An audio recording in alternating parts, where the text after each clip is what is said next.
you should be a monster. You know, because everyone says, well, you should be harmless, virtuous. You shouldn't do anyone any harm. You should sheath your competitive instinct. You shouldn't try to win.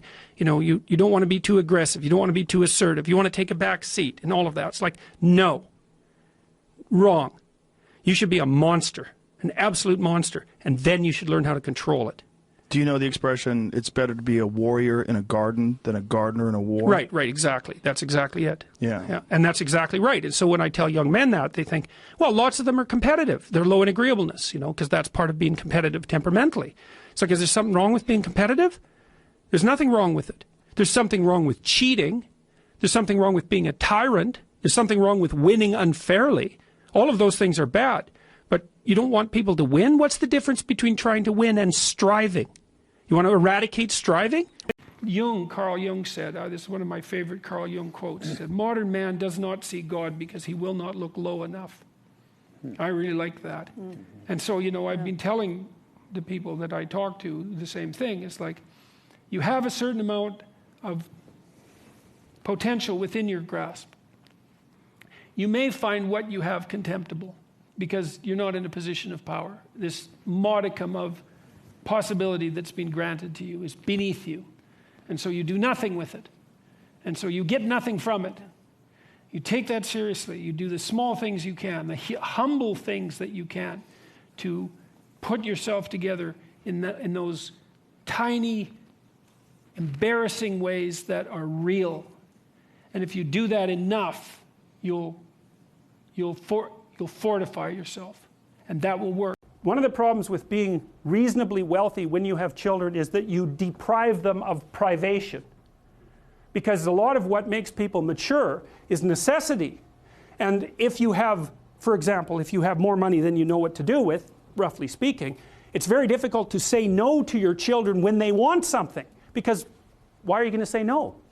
You can just provide it. Well, what makes you think that that's what you should do? Well, you can have anything you want. Well, what happens? You devalue what you want, and your desires continue to grow. Well, that's not very helpful. So it's not obvious at all that providing people with an excess, let's say, of privilege is something that's good for them from a psychological perspective. They need to hit the proper limitations. And if you're fortunate, it becomes very difficult to deprive your children properly. So you'll fight with that. It's a big problem. And that's what happens when you get spoiled children, roughly speaking.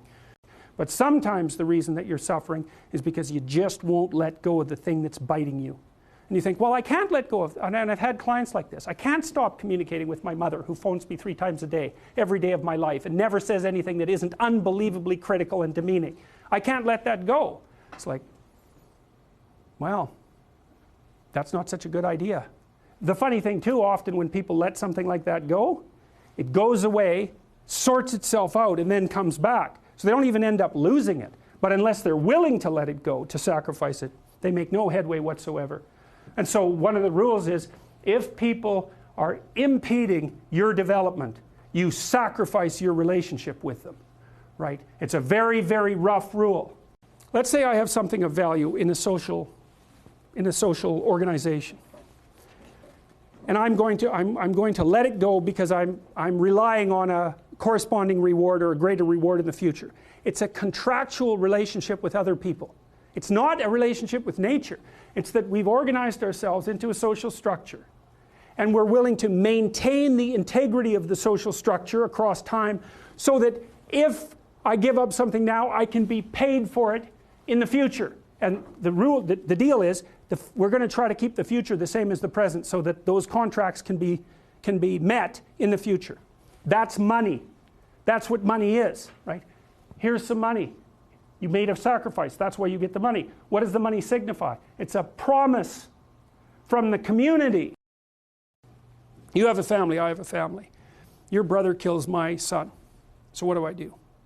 I come and I kill your father and your cousin. And then you think, well, I killed your father and your cousin. I'm going to come back and I'm going to kill 4 of your people. And then I come back and say, yeah, no problem. It's 16 of you this time. And then you come back and you say, 16, eh? Let's try for 32. And so this is what happens. This is actually why justice systems are set up, by the way. There's a bunch of reasons justice systems are set up. And one is to punish the guilty. That's one. The other is to have the guilty repent. That's two. To maintain social order. That's three. Here's another one that no one ever thinks about. It's to alleviate you from the responsibility of revenge. That's what it's for. Because otherwise, what happens? You kill one, I kill two. You kill four, I kill 8. You kill 16. And soon, everyone's at war. Learn how to go talk to your boss in a manner, this is the right way to go talk to someone who's supervising you. I see this problem, and here's a solution. And so I'm coming to talk to you about the problem and the solution. It's like that person is going to want to talk to you a lot. It's like because the other people they're talking to are going to come and say, I've got a problem. Can you do something about it? It's like they don't want to do something about it. They already got 50 things to do, you know? So if you're the person who constantly brings forth a problem, even if they're accurate problems, is why are they going to want to have you around? You're just another problem. Don't be a problem for the people who want to give you money. That's a good rule of thumb, man. You know, if someone wants to give you money, then help them do that. And if they want to give you status and success, then help them do that, right? And you do that in part by bringing them solutions, and partly you do that by developing your skills. You want to negotiate with your boss for a new salary, you might think, okay, I've got this damn job. How much would I have to be paid so I'd be so bloody excited to go to work I could hardly stand it? Well, you could at least know what that number is, and then you could go there and say, well, look, you know, you like to have me around. I've been doing some thinking. I think if you paid me this amount of money, I'd be so thrilled to go to work that you could hardly even keep me away from here. And your boss might think, wow, I'd actually really like to have someone around who'd be so thrilled to work that I can't get rid of them. It's like, maybe I can't give you all of that. I'll give you 75%. Maybe we can renegotiate it in a year. It's like, hey, good deal. Or you can, you know, be some weaselly coward and go in there and snivel about how awful your life is and walk away barely able to tolerate the outcome of the negotiation. It's like, I wouldn't recommend that. Identify the fear. Break it down into its subcomponents. Lay out a schedule for confronting the subcomponents, and don't burden yourself more than you can tolerate. And man, you can make unbelievable progress that way. But, you know, you have to be willing to give yourself credit for small achievements. And that's fine, because consistent small achievements add up incrementally across time into absolutely remarkable progress. Because it starts to, you start to get like compound interest on it. So, yeah, so that's what you should do. And look, if that doesn't work and you're so overwhelmed that you're just absolutely in stasis, then one of the things that you should consider is that maybe you have an anxiety disorder, maybe you're depressed, like maybe things have just really collapsed in on you and you have terrible problems, like, you know, maybe you're sick and you have an ill relative and you're in real financial trouble and you're unemployed. It's like, that's just too much. Clean your room until when you go in there, you start doing things that are good for you. So, because cleaning it isn't just organize. It's not just making sure that it's not messy, man. It's organizing it so that it's a place where your being can properly manifest itself. It's a place that should invite you to do the things that are good for you in the world. And so you should be thinking, when you have a room, if you're fortunate enough to have a room, you think, okay, I want to organize this room so that the probability that I'll do the things that I know I should do is maximally heightened. You know, get yourself a good desk if you need a desk. Get yourself a good bed that you like set the bloody place up so that when you walk in there you think, Jesus, a civilized human being could really live in here. And then every time you walk in there, your room will remind you that the proper way to behave in there is to behave as a civilized being. Responsible, intelligent, forward-looking, articulate, you know, concerned about doing what's good in the most courageous and responsible possible way. The thing is, we are evolved for reciprocity. Yes. We really are. We're not evolved for power. Right. This is what's so deeply wrong about the damn postmodernists and the Marxists, is that isn't what first of all, power is not the best strategy to attain success. It's simply not. It doesn't even work for chimpanzees. So you're much better situated in society and in your life if you're in an interactive network of reciprocally beneficial relationships. That works in games, but it also works in life. And to reduce that, and if you're competent, so there's the killer combination: hypercompetence and the capacity for genuine reciprocity. That makes you unstoppable. If you haven't got anything going for you, but you have a job, don't quit your job.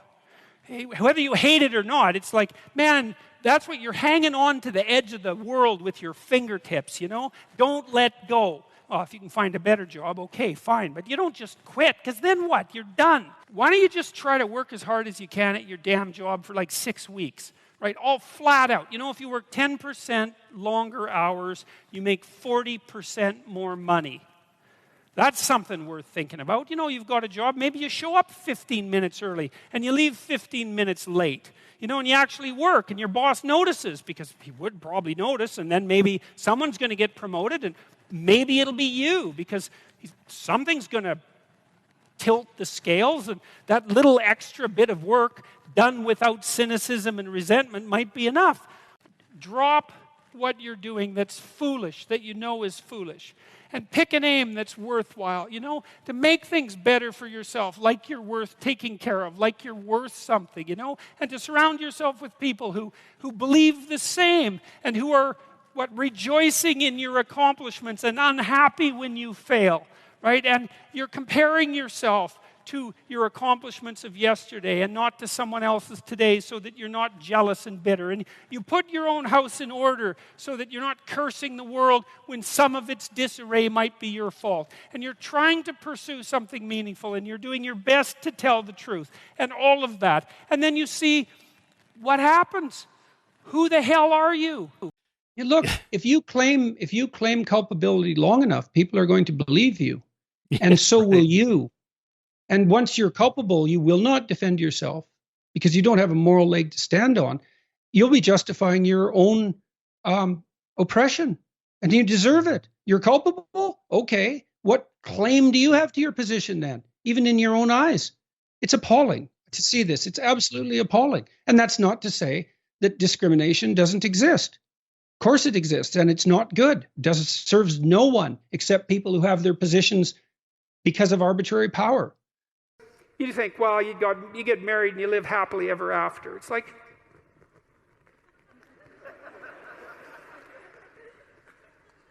that's not it, is it? You don't want that even. You don't. What do you want? You want your partner to do just all she's going to do is sprinkle rose petals in front of you, right? And pat you on the back of the head and tell you how wonderful you are constantly, day after day. Man, you'd be so sick of that after maybe it'd take a month.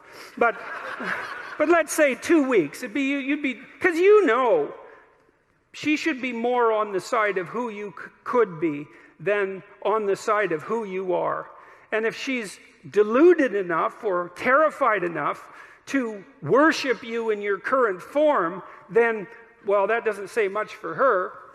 And it certainly isn't very helpful for you. You want someone that's going to get in the way now and then, you know, and to contend with